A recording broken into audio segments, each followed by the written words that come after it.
Qu'y a-t-il de pire que d'acheter une voiture neuve? En acheter une qui ne vaut presque plus rien avant même d'avoir fini de la payer. En moins de 3 ans, certains véhicules à essence perdent une valeur incroyable, et les chiffres sont bien pires que ce à quoi la plupart des acheteurs s'attendent. Aujourd'hui, nous passons en revue 15 modèles affichant les pires valeurs de revente sur le marché, du moins douloureux au pire absolu. Et croyez-moi, certains de ces noms vont vous surprendre. 15. Chrysler Pacifica. Pour commencer cette liste, voici la Chrysler Pacifica. Le plus gros problème ici n'est pas seulement que le design date un peu. Le véritable souci est l'exposition aux flottes.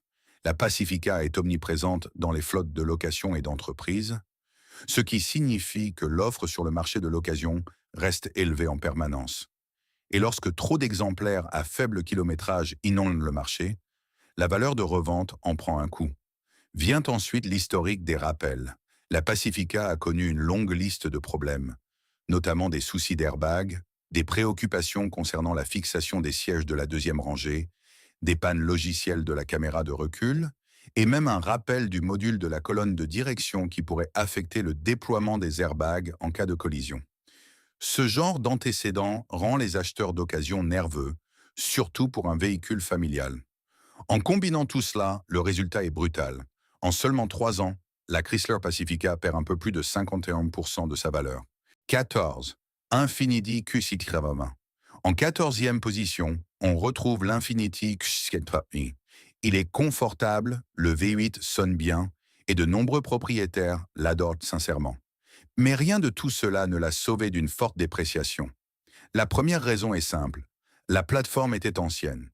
La version figurant dans ce classement reposait encore sur la même architecture de base, datant de 2014. C'est un design vieux de 10 ans, vendu à des prix de luxe, et les acheteurs l'ont remarqué. Le deuxième problème est la stratégie de prix de Nissan.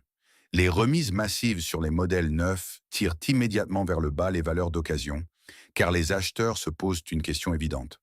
Pourquoi payer un prix proche du marché pour un QX80 d'occasion quand un concessionnaire propose une offre agressive sur un modèle neuf?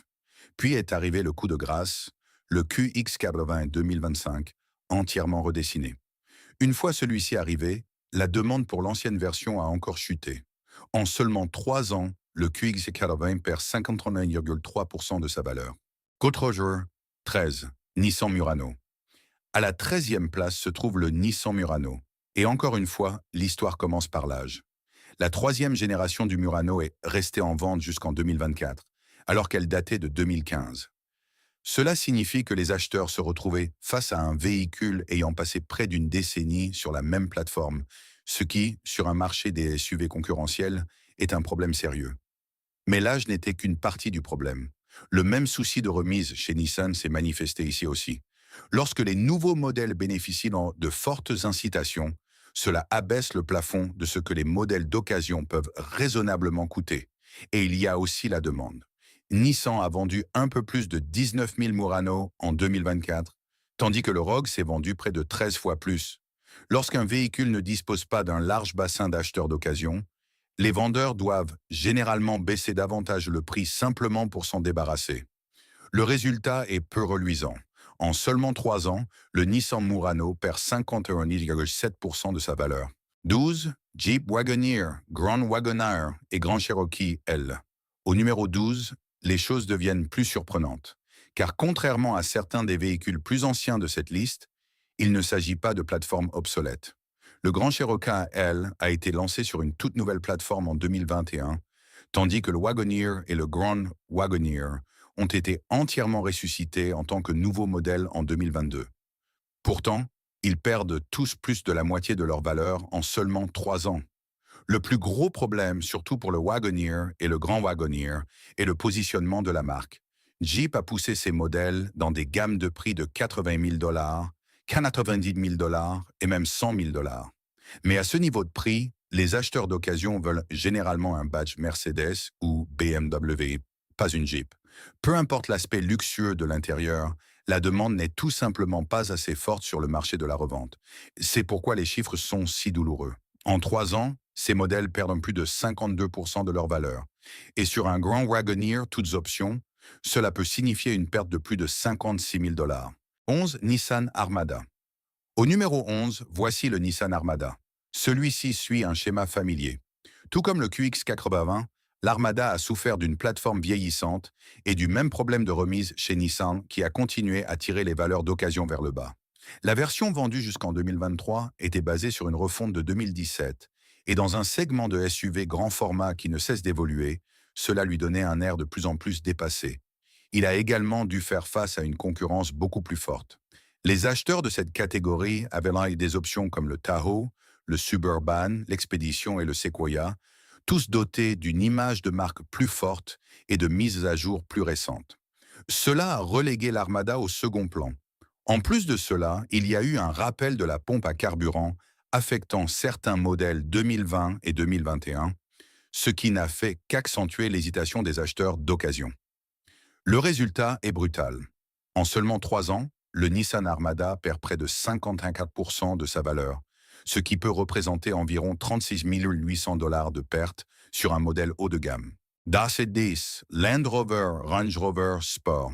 À la 10e place se trouve le Land Rover, Range Rover Sport, et c'est là que la liste commence à devenir vraiment douloureuse. Car il ne s'agit pas d'un vieux design sanctionné par le marché, c'est la génération actuelle. Le Range Rover Sport a été lancé en tant que modèle 2023. Et malgré cela, il perd tout de même plus de 55% de sa valeur en seulement 3 ans. Cela vous indique exactement comment le marché perçoit les coûts de possession de Land Rover. Un grand nombre de ces véhicules font l'objet d'un crédit bail, leasing, donc une fois que ces cycles de 3 ans se terminent, le marché de l'occasion est inondé d'un coup par des retours de location. Ajoutez à cela la peur des coûts de réparation. La suspension pneumatique avancée, l'électronique omniprésente et le système de traction intégrale complexe deviennent tous des problèmes coûteux à mesure que le véhicule vieillit et les acheteurs d'occasion le savent. Ainsi, même s'il est superbe et moderne, les dégâts à la revente sont brutaux. Sur un Range Rover Sport 2023, toutes options affichées aux alentours de 130 000 $, la perte s'élève à environ 200 $ en seulement 3 ans. 9. Jaguar F-Pace. Au numéro 9, voici la Jaguar F-Pace. Sur le papier, elle aurait dû avoir plus de chance.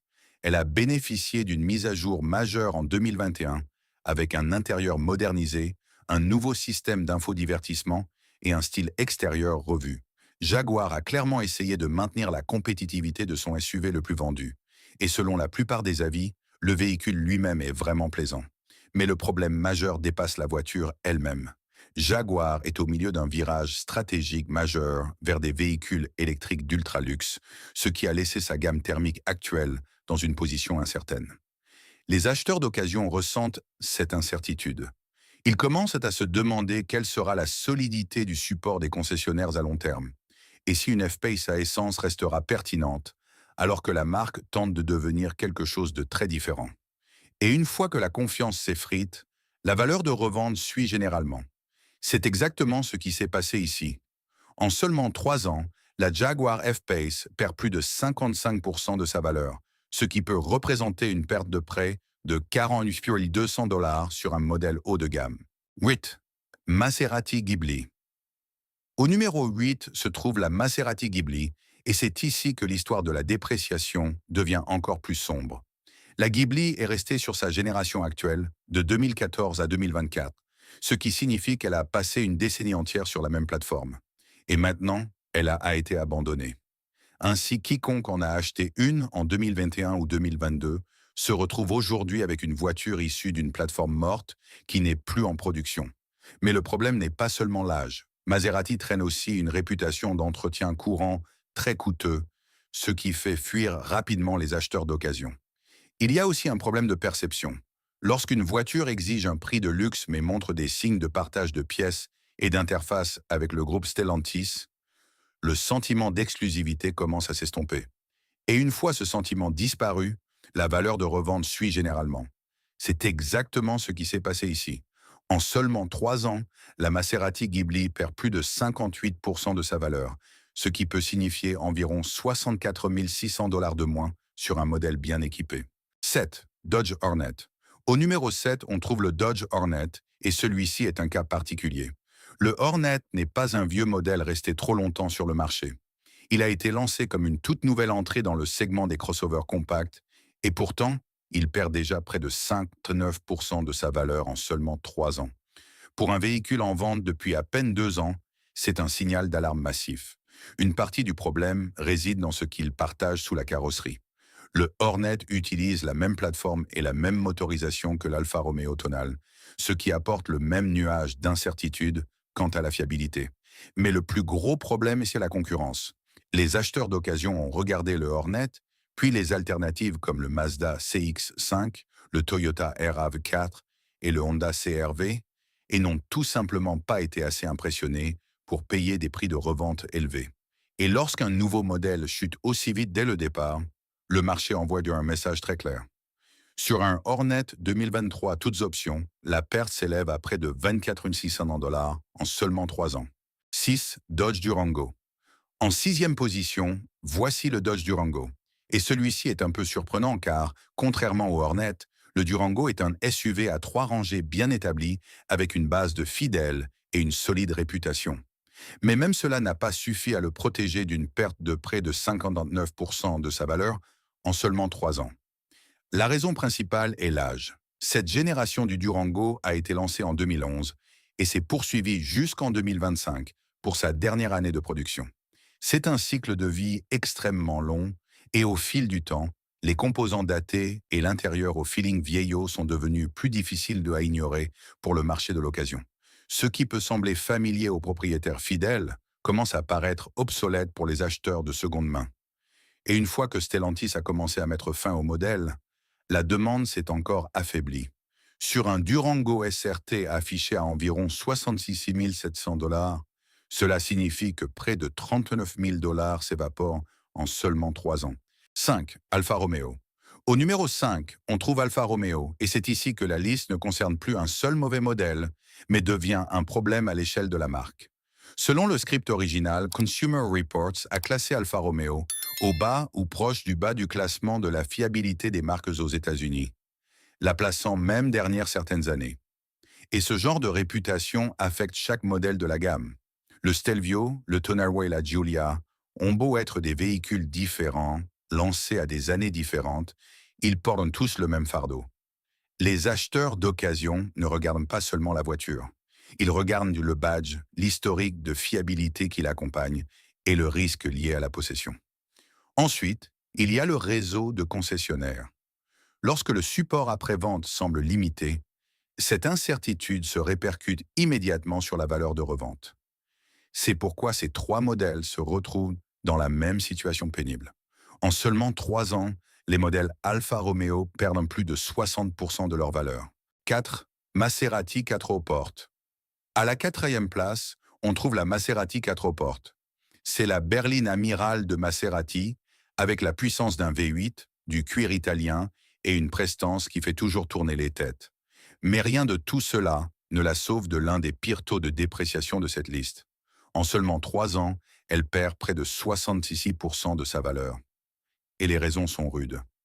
La Quattroporte a été arrêtée après l'année modèle 2024, ce qui signifie que les acheteurs se retrouvèrent face à une berline de luxe d'une marque aux problèmes de fiabilité bien connus, aux coûts d'entretien très élevés et une voiture qui n'a plus d'avenir en production. Les acheteurs d'occasion comprennent exactement ce que cela signifie une fois que la garantie a expiré. C'est pourquoi l'effondrement de la valeur de revente est si extrême. Sur une Quattroporte 2022, toutes options affichées à environ 143 200 dollars, la perte s'élève à approximativement 94 100 dollars en seulement 3 ans. 3. Land Rover Range Rover. En 3e position, on trouve le Land Rover Range Rover grand format. Et tout comme le sport, il ne s'agit pas d'un vieux véhicule écarté par un modèle plus récent.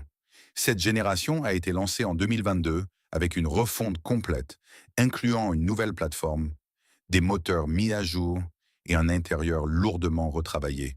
Il est moderne, impressionnant et perd tout de même près de 68% de sa valeur en seulement 3 ans. Les raisons sont familières. Mais encore plus grave ici, un volume élevé de location signifie que beaucoup de ces véhicules arrivent sur le marché de l'occasion, en même temps une fois les contrats de 3 ans terminés. Il y a ensuite la crainte des coûts de possession. La suspension pneumatique avancée, l'électronique dense et la complexité mécanique globale rendent les acheteurs d'occasion extrêmement prudents une fois que la garantie commence à expirer. Et parce que Land Rover met à jour sa technologie si souvent, même un Range Rover de 3 ans peut déjà sembler dépassé par rapport à la toute dernière version en salle d'exposition. Le résultat est brutal. Sur un Range Rover affiché à l'origine aux alentours de 105 000 $, près de 58 000 $ peuvent s'évaporer en seulement 3 ans. Daughter's Choice Maserati Grecale. Au numéro 2, on trouve le Maserati Grecale, et c'est peut-être l'une des entrées les plus choquantes de toute cette liste. Car contrairement à beaucoup d'autres véhicules ici, le Grecale n'est pas vieux. C'est un tout nouveau modèle, lancé pour la première fois en 2023, et il se trouve déjà tout en bas du tableau de la dépréciation. En seulement 3 ans, il perd plus de 71% de sa valeur. C'est déjà stupéfiant en soi. Mais ce qui est pire, c'est la rapidité avec laquelle les problèmes sont apparus. Selon le script original, des propriétaires ont signalé des clés électroniques mortes vidant la batterie dès la première semaine, des allers-retours répétés chez le concessionnaire durant les premiers mois, des problèmes électriques, des capteurs de proximité défectueux, des soucis de climatisation, des pannes de l'affichage tête haute, HUD, et même des boutons de stationnement qui sautent physiquement du tableau de bord. Le Grecale 2023 a également fait l'objet de 3 rappels par la NHTSA. Il ne s'agit donc pas seulement d'une dépréciation de luxe, il s'agit de problèmes de qualité arrivant presque immédiatement, combinés à la réalité déjà coûteuse de posséder une Maserati. Et c'est exactement pourquoi le Grecale chute aussi fort, aussi vite. Un Maserati, Levante. À la première place, on trouve le Maserati Levante. Il est à égalité avec le Grecale en termes de pourcentage, avec plus de 71% de sa valeur perdue en seulement 3 ans, mais il prend la tête car les pertes financièrement réelles sont encore pires. Et c'est ce qui rend celui-ci si dévastateur. Ce n'est pas seulement une chute rapide, c'est un coût financier massif. Ce qui rend le Levante particulièrement dommageable, c'est qu'il a eu des années pour se forger une réputation, et cette réputation ne l'a pas aidé. Selon le script original, il souffre de bon nombre des mêmes problèmes que les autres Maserati, notamment des pannes électriques, des capteurs défaillants, des déconnexions d'Apple CarPlay en plein trajet, des soucis de système audio et des problèmes de serrure de porte. Il y a même eu un cas sur des forums de propriétaires où Maserati a accepté de remplacer le moteur entier d'un Levante de seulement 16 000 miles, environ 25 700 km, après que les concessionnaires n'ont pas réussi à diagnostiquer le problème. Ce genre d'historique détruit la confiance sur le marché de l'occasion. Et une fois que la confiance disparaît, la valeur de revente chute avec elle. Sur un Levante Trofeo qui commençait aux alentours de 154 000 $, plus de 111 000 $ s'envolent en seulement 3 ans. Cela nous amène à la fin de la liste. Certains de ces véhicules sont magnifiques, puissants, luxueux et toujours incroyablement attrayants en apparence. Mais lorsqu'il s'agit de maintenir leur valeur, ils s'effondrent rapidement. Et c'est la partie à laquelle beaucoup d'acheteurs ne réfléchissent pas vraiment avant que l'argent ne soit déjà perdu. Alors, avant d'acheter votre prochain véhicule, ne vous demandez pas seulement comment il se conduit ou de quoi il a l'air. Demandez-vous ce qu'il vaudra encore quelques années plus tard. Si vous avez aimé cette vidéo, n'oubliez pas de liker, de vous abonner et d'activer les notifications pour ne pas manquer la suivante.